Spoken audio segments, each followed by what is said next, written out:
तज्जयति परं ज्योति समं समस्तैरनन्तपर्यायैः दर्पणतलैव सकला प्रतिफलति पदार्थमालिका यत्र। पंच परमेष्ठी भगवान की जय।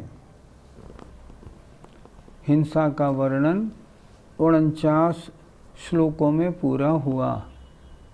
उसके बाद आचार्य ने दूसरा पाप जो झूठ है उसका वर्णन प्रारंभ किया। पहले में कहा असत वस्तु का कहना झूठ है।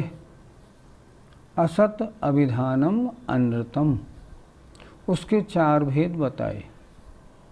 पहले भेद की चर्चा पिछली कक्षा में हो गई। वस्तु हो फिर भी मना करना, पहला भेद। दूसरा भेद वस्तु नहीं हो फिर भी हाँ करना। आइए इस श्लोक को देखते हैं। असदपि वस्तु रूपम यत्र परक्षेत्र काल भावैस्तै उद्भाव्यते द्वितीयम् तदनृतमस्मिन् यथास्ति घटः।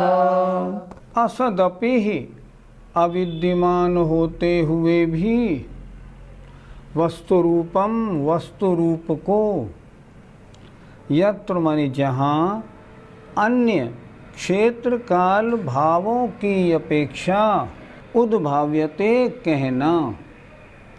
ये दूसरा, द्वितीय माने दूसरा, तत् अनृतम वह दूसरा झूठ है।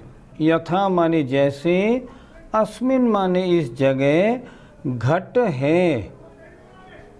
क्या कह रहे हैं? वस्तु नहीं हो फिर भी कहना कि वस्तु है। अन्य के द्रव्य क्षेत्र काल भाव को अन्य का द्रव्य क्षेत्र भाव कह देना, इसका नाम है झूठ। और ये झूठ कौन सा है? वस्तु अपने स्वरूप से नहीं है फिर भी उसकी विद्यमानता कहना। जैसे घड़ा नहीं है फिर भी कहना घड़ा है, हाँ है। इस प्रकार पंडित जी, कभी हम मंदिर ना जा पाए और फिर पूछने पर झूठ बोलने कि हम मंदिर हो आए, तो क्या उसमें दूसरे नंबर का झूठ लगेगा? झूठ के बारे में एक बात ज़रूर ध्यान रखें। सामान्य वस्तु के बारे में झूठ बोलना अन्य बात है और धार्मिक मुद्दों में झूठ बोलना अन्य बात है। आपने नियम लिया मैं एक माला रोज़ जपूंगा। 2 दिन बाद मान लो उन्हीं माता जी ने आपसे पूछा क्यों भैया रोज़ जपते हो? हाँ महाराज जपता हूँ, और आप नहीं जप रहे हैं। इसमें 2 बात हो गई। झूठ तो लगा लेकिन महान झूठ लगा। क्यों लगा? आपने धर्म के मामले में झूठ बोला। झूठ तो है पर धर्म के मामले में होने से ये महान झूठ कहलाएगा। ऐसा कभी नहीं बोलना चाहिए। स्पष्ट बोलो ये काम हम नहीं कर चुके। पहला झूठ था वस्तु हो फिर मना करना, दूसरा है वस्तु नहीं हो फिर भी हाँ करना। इस तरह झूठ के 2 भेदों की चर्चा अभी हुई है। पंडित जी, इस तरह की बातें तो दिन में 2-4 बार हो ही जाती हैं, तो क्या इसका भी झूठ का पाप लगेगा? हाँ बिल्कुल। आपने हंसी मजाक में कषायवश अगर कहीं भी ना को हाँ बोला है ना तो उसमें झूठ लगेगा, और ये दूसरे नंबर का झूठ वहाँ लागू होता है। ये भी पाप है। फिर क्या करें? ये तो दिन में हो ही जाता है, हो नहीं जाता है। अपनी वाणी पर संयम रखें। इसीलिए कहा गया है कम बोलना सबसे अच्छा होता है। मौखर्य ये सत्यानुव्रत का एक दोष है। मौखर्य माने फालतू बोलना, ज़्यादा बोलने में, झूठ बहुत बोलने में आता है। आप कितना बोलें, थोड़ा बोलें, मीठा बोलें और सत्य बोलें, ऐसा अभ्यास डालें। ऐसा अभ्यास डालेंगे तब झूठ से बचेंगे, अन्यथा तो झूठ हो ही जाएगा। इसलिए जीवन में सच बोलने का प्रयास करना चाहिए। आजकल व्यापार में बड़ी गड़बड़ होती है इस मामले में। कपड़ा है कॉटन का, किसी ने पूछा ये टेरिकॉट है? हाँ टेरिकॉट है। अब टेरिकॉट है नहीं, वो वस्तु टेरिकॉट नहीं है, फिर भी कहना टेरिकॉट है। हाँ ये टेरिकॉट है, ताकि महंगा बिक जाए। महान पाप का काम है ये बहुत बड़ा झूठ है। ऐसा व्यापार में, घर में, मंदिर में कहीं नहीं करना चाहिए। कहीं कहीं तो हम लोग शर्मा शर्मी झूठ बोल देते हैं, वो भी महापाप का कारण है। और ये आचार्य ने पहले ही कह दिया है, अगर ऐसा झूठ बोलते हैं तो अपने आत्मा के परिणामों की हिंसा होने के कारण झूठ तो है, हिंसा ज़रूर होती है। उन्होंने तो कह दिया ये झूठ क्या है, ये हिंसा का उदाहरण है तो हिंसा ही। क्यों? इसमें विद इंटेंशन झूठ बोला जाता है। जब भी झूठ बोला जाता है अभिप्राय सहित बोला जाता है, और अभिप्राय का गलत होना ही हिंसा है। आपकी आत्मा अंदर से कह रही है झूठ बोल रहे हो, और नहीं तो क्या, झूठ नहीं बोलेंगे तो कैसे बनेगी बात। आपकी आत्मा की आवाज़ आ रही है और आप बोल रहे हैं, इसका मतलब आपने अपने आत्मा की भाव हिंसा की है। इसलिए झूठ बोलना बड़ा पाप है और इस तरह का झूठ नहीं बोलना चाहिए। पंडित जी, जो वकील लोग ना की हाँ करते हैं वो इसी झूठ में शामिल होगा? हाँ बिल्कुल, इसी झूठ में शामिल होगा। हमने एक पंडित जी के बारे में एक प्रकरण पढ़ा था। पंडित जी एडवोकेट थे। एक बार उन्होंने क्या किया, ज़्यादा फीस लेके एक झूठा केस ले लिया। केस क्या था, एक बच्चा था, ये बच्चा इस माँ का है या इस माँ का है, ये सिद्ध करना था। ये मालूम भी था कि ये इस माँ का है, लेकिन जो दूसरी माँ, दूसरी महिला थी, वो उनके पास आके बोली मन चाहे पैसे दे दूंगी, ये लड़का मुझे चाहिए। उन्होंने कहा ठीक, हम जिता देंगे। उन्होंने वो लड़का उसका नहीं होते हुए भी मुकदमे की तैयारी ऐसी उल्टी सुल्टी की कि उस महिला को जिता दिया और वो लड़का उसको मिल गया। अब वास्तव में जिसका वो लड़का था, वो महिला शाम को कचहरी के बाद उनके घर पे आई। उसने उनको बहुत सुनाया कि आप जैनी हो पंडित जी, आप कैसे वकील हो, आपने जानते हुए भी मेरे साथ अन्याय कराया है, आपको भगवान बख्शेगा नहीं, आपने आज महान पाप किया है मेरे साथ में। और अचंभे की बात, उस रात वो वकील साहब सो नहीं पाए, रात भर करवटें बदलते रहे। ओहो, आज तो मुझसे भयानक पाप हो गया, मैंने थोड़े से पैसे के लोभ में ये क्या अन्याय कर डाला। और गजब की बात, प्रातः होते ही उन्होंने नियम ले लिया कि मैं आज से वकालत का त्याग करता हूँ। ऐसे पेशे जिनमें झूठ बहुत बोलना पड़ता है, वास्तव में करने योग्य नहीं तो उनमें बहुत पाप लगता है। एक रौद्र ध्यान है मृषानंदी। मृषानंदी झूठ बोले, जीत जाए और आनंद और मनाए। तो मृषानंदी अर्थ रौद्र ध्यान वाले जीव कहाँ जाते हैं? नरक में जाते हैं। क्यों? रौद्र ध्यान नरक में ले जाने का कारण है। इसलिए ऐसे व्यापार, ऐसे धंधे जहाँ झूठ बहुत बोलना पड़ता है, वो नहीं करने चाहिए। अगर डुप्लीकेट माल बेचते हैं, ये ओरिजिनल कह के बेचते हैं, महान झूठ है। वो व्यापार वो भी नहीं करना चाहिए। क्या करें? ऐसे व्यापार को बदल दें। अगर वकालत का पेशा करना पड़े तो वकालत में पेशा ऐसा करें जिसमें बिल्कुल झूठ ना बोलना पड़े। हमारे एक रिश्तेदार वकील साहब हैं, वो वकील साहब रिश्तेदार सिर्फ बैंकों का काम करते हैं, वकालत में। जिन लोगों के ऊपर रुपया रह जाता है उनकी वसूली का काम, उसमें झूठ सच का कोई काम नहीं। इतना रुपया आपने लिया था, इतना ब्याज बनता है, ये आपको देना है, वो रुपया बैंक को दिलाते हैं। अगर वकालत करनी है ऐसा व्यापार करें जिसमें झूठ का काम ना पड़े। ऐसी झूठ क्या बोलनी जो एक भव में थोड़ा पैसा कमा ले और हमारे सैकड़ों भवों को भ्रष्ट कर दे, नष्ट कर दे। ऐसा बिल्कुल भी नहीं बोलना है। इसलिए इस झूठ से भी बहुत बचना चाहिए। झूठ का पहला भेद वस्तु हो मना कर देना, दूसरा भेद हो नहीं हो फिर भी हाँ कह देना, अब तीसरा भेद कुछ हो कुछ कहना। देखें, वस्तु सदपि स्वरूपा पररूपेणा विधीयते यस्मिन् अन्यतमेदं च तृतीयं विज्ञेयं गौरिति यथा स्वः। वस्तु के सदपि विद्यमान स्वरूपात अपने रूप से, वस्तु के अपने रूप से विद्यमान होने पर भी पररूपेण अन्य रूप से अभिधीयते यस्मिन्, यस्मिन् माने जिस वचन में, अभिधीयते कहा जाता है। फिर एक बार देखें, यस्मिन् जिस वचन में वस्तु सदपि वस्तु के विद्यमान स्वरूप से होने पर भी, जहाँ पररूपेण अभिधीयते अन्य रूप से कहा जाता है। वस्तु अपने स्वरूप से विद्यमान है, कह रहे हैं अन्य स्वरूप से। ये झूठ नंबर तीसरा।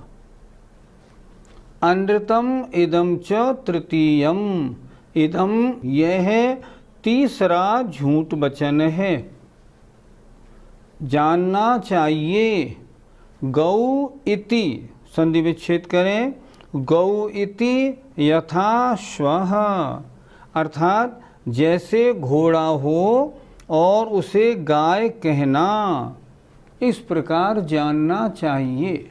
इस तीसरे झूठ का उदाहरण समझ में नहीं आया। आपके पास एक जानवर अंदर बंधा हुआ है। जानवर है मान लो घोड़ा। किसी ने पूछा क्या अंदर गाय बंधी है? हाँ गाय बंधी है। ये तीसरे झूठ का उदाहरण हुआ। वहाँ गाय अपने स्वरूप से मौजूद नहीं है, मौजूद है अपने स्वरूप से घोड़ा, फिर भी घोड़े को गाय कहना ये तीसरा झूठ है। पंडित जी, झूठ बोलने में क्या अलग अलग प्रकार का पाप लगता है? एक सामान्य झूठ जिसकी कोई विशेष कीमत नहीं, और एक विशेष झूठ जिसकी बहुत बड़ी कीमत है। हमने उदाहरण दिया था ना कि उन दो महिलाओं में से एक बच्चे को बात मुकदमा चल रहा था। उस बच्चे को एक जो माँ नहीं थी उसको दिलवा देना कहने के बाद ये महान झूठ है। क्यों? इसमें तो बहुत गड़बड़ हो गई, उसमें घोर पाप लगेगा। और एक सामान्य सी बात हुई, जैसे आप आए हैं 7 बजे, किसी ने पूछा आप कितने बजे आए थे? मैं 6:30 पे आ गया था।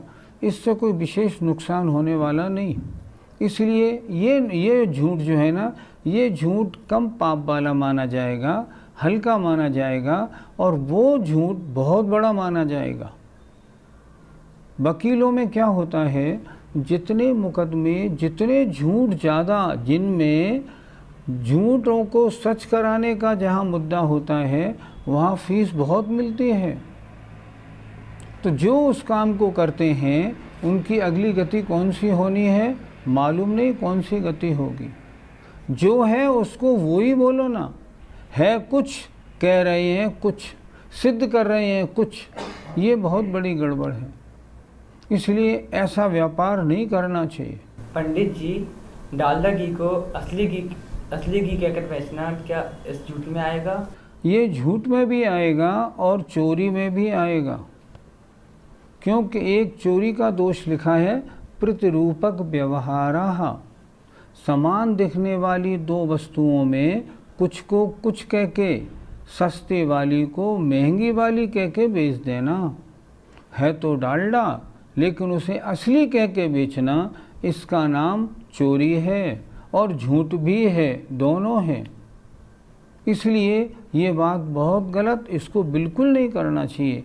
जो वस्तु जैसी है उसको वैसा बेचना चाहिए, जो कपड़ा जैसा है उसको वैसा बेचना चाहिए। आपने चांदी का जेवर किसी को दिया, उसमें चांदी है 75%, तो 75% कहना चाहिए। अगर है 75%, उसमें तांबा है 25%, मान लो गिलट है 25%, आपने कह दिया नहीं नहीं इसमें गिलट 12% है। अगर ऐसा कहा ना तो तीसरी तरह का झूठ माना जाएगा और चोरी का भी दोष लगेगा, दोनों दोष लगेंगे। पंडित जी, हमें महाराज को आहार देना है और महाराज ने नियम दिलाया, तो नियम तो ले लिया लेकिन उसका पालन नहीं किया, तो वह कौन से झूठ में आएगा? इसमें झूठ नहीं, इसमें तो महान पाप लगेगा। कितने पाप लगे इसमें? पहला पाप तो ये लगा, पंच परमेष्ठी से आपने झूठ बोला, ये तो अक्षम्य अपराध है। महाराज अगर पूछें तो आपको बिल्कुल सच ही बोलना चाहिए, चाहे कुछ भी हो। आज के लिए देखा जा रहा है ये गड़बड़ बहुत होने लगी। महाराज को आहार देना है तो आहार देने के लिहाज से नियम तो ले लेते हैं, बाद में नियम को तोड़ देते हैं, उसका पालन नहीं करते। जो नियम का पालन नहीं करते हैं उनको महान व्रतभंग का दोष लगता है। एक जगह एक उदाहरण पढ़ने में आया था, एक व्यक्ति अपने हाथ में एक लोटे में पानी लिए हुए था और उस पानी को सड़क पर छींटे मार के जा रहा था। किसी एक व्यक्ति ने पूछा, भैया सड़क पर छींटे मारते हुए क्यों जा रहे हो? क्या यहाँ से कोई सूअर निकला? कि नहीं नहीं सूअर नहीं निकला। अच्छा सुनो, क्या यहाँ से कोई मुर्दा निकला? कि नहीं मुर्दा भी नहीं निकला। फिर आप सड़क पे छींटे मार के क्यों जा रहे हो? तो उनने बताया, देखो सामने वाला जो व्यक्ति है ना, इसने महाराज से नियम तो लिया था लेकिन नियम का पालन नहीं किया। समझने का मतलब क्या है? इतना पाप लगता है, इतनी नीचता आती है लिए हुए नियम को तोड़ने में, जिसके उदाहरणों से शास्त्र भरे हुए। सीधी बात है, जब कोई नियम का मौका आए, नियम ना ले तो अच्छा है। स्पष्ट कह दे, महाराज आप आहार लें या न लें, मुझसे ये नियम बन नहीं पाएगा। महाराज कह रहे हैं दिन में भोजन का नियम लो तब आहार देना, नहीं तो नहीं। महाराज मैं नौकरी करता हूँ, 8 बजे से पहले आ ही नहीं सकता, अब मैं करूँ क्या? एक दिन की बात हो तो मान भी जाऊँ। स्पष्ट बात हो जाए, नहीं महाराज मैं आपका बताया नियम नहीं ले सकता, आप चाहे लें या न लें तो अच्छा है। आपने आहार देने के लिए नियम ले लिया और बाद में तोड़ दिया, ये तो बहुत बड़ा झूठ है। और किनसे आप बात कर रहे हैं? मुनि महाराज से। मुनि महाराज तो भगवान होते हैं, इनसे अगर झूठ बोला तो पाप भी बहुत लगता है। अतः ऐसा बिल्कुल नहीं होना चाहिए। वो जो नियम ले उसका पालन करें, नहीं तो नियम नहीं ले। अच्छा, महाराज को भी चाहिए, अब हम क्या बताएं, महाराज को भी चाहिए कि अगर सामने वाला ले सकता है तो उसको दिलाए, नहीं तो नहीं तुम्हारी परिस्थिति नहीं है, तुम अभी मत लो, तुम नहीं चला पाओगे, ऐसा कर दें ताकि उसका नियम ठीक तरह से पालन तो हो जाए। इस तरह ये झूठ तो महान झूठ है, इससे बचना चाहिए, जबकि आजकल बहुत प्रचलन में आ गया। झूठ के 4 भेद यहाँ लिखे, उनमें से 3 भेदों की चर्चा हो गई। पहले में वस्तु हो फिर भी मना करना, ऐसा झूठ भी जीवन में बहुत बोला जाता है। हम भिन्न भिन्न कारणों से ऐसा बोलते हैं। दूसरा, वस्तु नहीं हो फिर भी हाँ करना, हम डर के कारण ऐसे झूठ भी बहुत बोलते हैं। और तीसरी बात, कुछ हो और कुछ कहना, हम ऐसा काम भी बहुत करते हैं। आजकल एक काम और बहुत होने लगा, जैसे मेले वगैरह में बोली तो ले लेते हैं, संकल्प तो कर लेते हैं कि हाँ ये बोली हमारी, हम 11 लाख रुपए 5 लाख रुपए देंगे, और बाद में रुपए नहीं देते। आजकल क्या हो गया, जितने रुपए की बोलियां किसी मेले में या चातुर्मास में होती हैं, उसमें देखा जाए तो आधी वो ये मान के चलते हैं, हम जानते हैं भैया कि ये 20 लाख रुपए की बोलियां हुई हैं, 10 से ज़्यादा आएंगे नहीं, ये तो कुछ बोलियां फालतू की हो गई। ऐसी बात जो अपनी समाज में हो गई, ये अच्छी बात नहीं। जो बात कह दे वो बात ऑनर होनी चाहिए। ये आज किसी ने आपसे बोली लेने के लिए बोला थोड़ी था। अच्छी बात तो ये है, कायदे से जब बोली ले तुरंत उसके रुपए जमा करा दे कि ये 51,000 की बोली, ये 51,000 रुपये आप जमा करो, अगले दिन जमा करा दे, वहाँ तक तो ठीक है। लेकिन आजकल जो ये बात हो गई, लोग कह तो जाते हैं, बाद में देते नहीं, बाद में ये कहते हैं हमने कब कहा था। नहीं, ये महान झूठ है। धार्मिक मामलों में अगर इस तरह की झूठ चलेगी ना, तो फिर व्यवस्था कैसे बनेगी? नहीं बनेगी। ये तो बहुत बड़ा पाप हो गया। अतः हमको चाहिए जीवन में इन तीनों प्रकार के पापों से बचें। चौथे प्रकार के पाप के लिए आचार्य आगे स्वयं बताएंगे, वो भी बहुत बड़ा पाप है, उससे भी बचना है। लेकिन जिन 3 की चर्चा हुई ना, इनसे ज़रूर बचने की कोशिश करनी चाहिए। जय जिनेंद्र।